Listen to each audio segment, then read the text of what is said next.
I'm here with Jensen. Congratulations on that win. We actually got to see you on Talia today against the Corky. Tell me, what was the decision-making behind picking? It was mainly just because yesterday I played the Corky, which is not really a pressure pick, so we thought maybe if we pick something that has more like pressure in the early stage of the game, we could like do a lot more in the early game. And yeah, we just thought we just changed it up a little bit, so we had a bit more of a pressure pick in the mid lane this time. Now, I've been picking the brains of all the mid laners so far, and I want to pick yours on 8.4, the patch that was just implemented this week. We have a lot of mid lane and AP items changing. What are your general thoughts?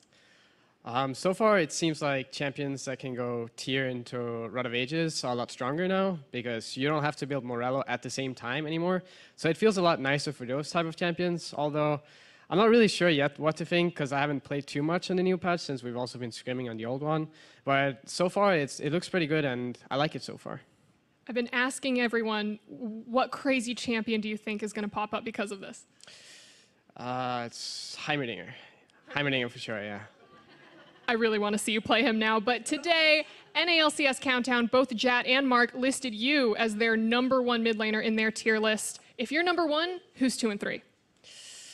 I'd say definitely Fenix, #2. I think #3 is kind of up in the air, I think a lot of the mid laners are pretty even. You know, some have better strengths and different weaknesses. So I think the third one's hard to pick, but I think Fenix is playing really well so far, at least individually. But yeah, I don't know who to put third, honestly.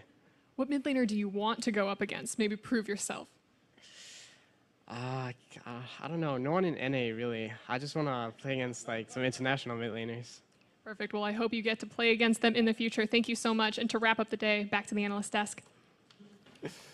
He doesn't have to prove himself. He's #1. He's already done it. Yeah, he's got to look international. You got to punch up. So he's trying to get up to international competition. Break that ceiling, man. Break it. Also, I'm going to hold him to that Heimerdinger. I swear, if I don't see a Heimer pick by the end of the split, I'll be sorely disappointed. Said, like, no AP champion, just like Zed. Yeah, Zed. Yeah, great AP itemization changes. That would have been great. Would love to see Zed. Tier, first item, right? Yeah. He's got to have some. No AP scaling. Oh, well. 2-0 weekend for TSM.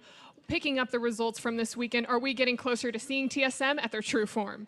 Yeah, definitely, for sure. Like, we came off of a 0-2 weekend, and then we were able to bounce back. And I think that's the best part about it is that even though we were 0-2, nobody was like slacking off. Nobody was like super depressed after the 0-2. Maybe I was a little depressed after like Sunday.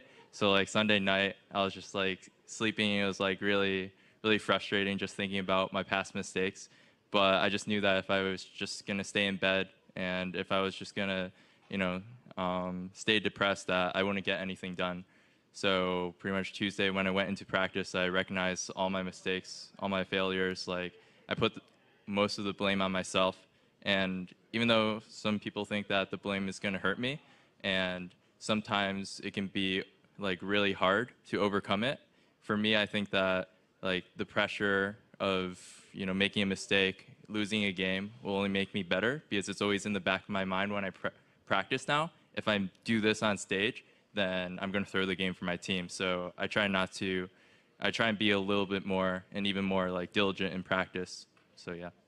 Now, it sounds like you're incredibly headstrong in taking on whatever blame you hear and working on improving yourself. But do you have any other means of support maybe throughout the team? Well, actually, last week I met Weldon for the first time, and I had help with Les Boy and the team overall. So that was really helpful. And I want to ask you a little bit about your play style. The last time that I spoke with you, you told me that you were playing with no regrets. Are you still working with that, and how's that working for you?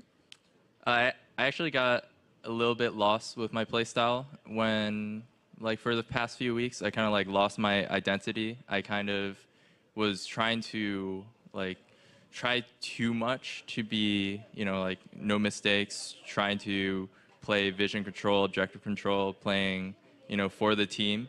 But I felt that that's not always the best way to play. You just have to play, sometimes you just have to play with the feel, and you have to play with like what works and like how you practice in solo queue, how you practice and how you normally do things. So I think that's going to help a lot if I just focus on everything and just myself. Thanks, guys. I'm here with Fenix and Joanne, our lovely translator for today. Beating Liquid at their own game, you guys had the fastest game so far. How confident were you coming into this game? I never thought we're gonna lose against Liquid because we already beat them easily, and that's my former team, and I really don't lose against my former team. And they picked, yeah. I mean, yeah, I won against Liquid. That's feeling super good, and they picked Galio, which is they should make play. Yesterday we were against Galio, and I picked Fiora. That was good pick in Scream, because in Scream that goes really well, but in stage a lot different. But I think since they picked Galio, I feel like we're gonna win this game because they want to fight right. And I thought if we just fight with them, we're gonna lose. We're gonna win whatever what we pick. So I felt pretty good. I'm glad you're feeling good. This is actually the first time that I've gotten to speak with you in the split so far. You're on a new org with a new team, and you're playing with Dardoch again. How are you enjoying playing on Echo Fox so far? Everyone know we are throwing. We have little throwing, but that means we are funny team and we are aggressive team. So I hope you guys enjoying watching our game. And Dardoch is I really love playing with him because he is super aggressive and I'm super aggressive too. So our synergy is really goes well. So I like it. And I want to pick your brain a little bit. We just had patch 8.4 come in this week. There's a lot of mid lane changes. What are your overall thoughts on the patch so far?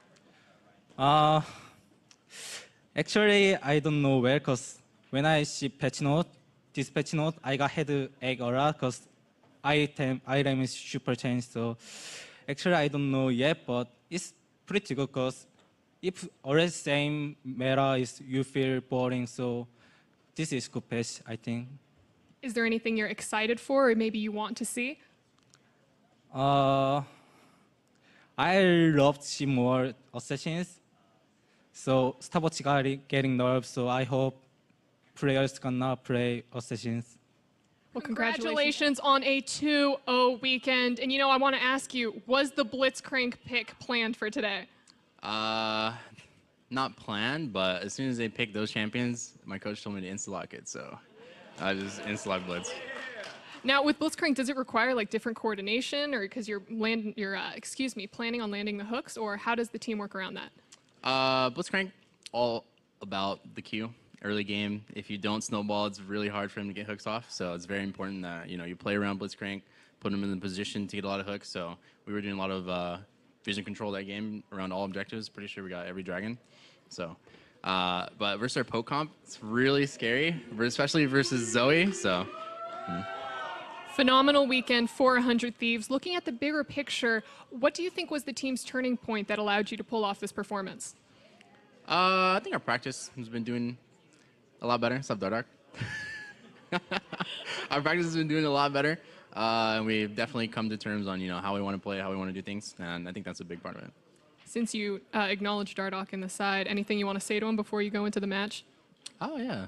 Good luck, Josh. You had an amazing performance today. The last time Golden Guardians had a win, Lorlo said it was the best day of his life. What does today's win mean to you? Obviously, win's a win, so it feels really good, but it's kind of a fiesta. We were pretty ahead, but then we just started kicking really bad fights, and I don't know, I'm just happy to pull out the win, obviously, but we can make improvements. Improvements, but I think you've made some so far. It looks like Golden Guardians has made a lot of progress since the beginning of the split at week 1. To what do you attribute that growth to? I think everyone just has really good mindsets. No one really tilts super hard, or we all just want to improve, and we're here to improve. So I think that's what's keeping our mental strong, and we're just keeping on improving. So yeah. We haven't heard too much from Golden Guardians, so what's the team mentality or team morale like overall? Right now it's really good. Everyone, like I said, is just looking to improve. We're all super happy. We're all friends. I mean, maybe not super happy because we're 3-8, but we're all doing well. Yeah. Well, you guys go against Cloud9 and Echo Fox next week. What's the team focus or team mentality going against those two titans next week? Well, we beat Liquid, right? So time to go 5-8, I guess.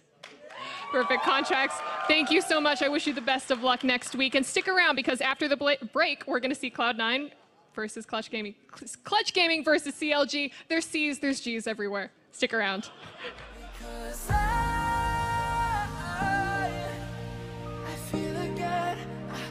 feel again, oh now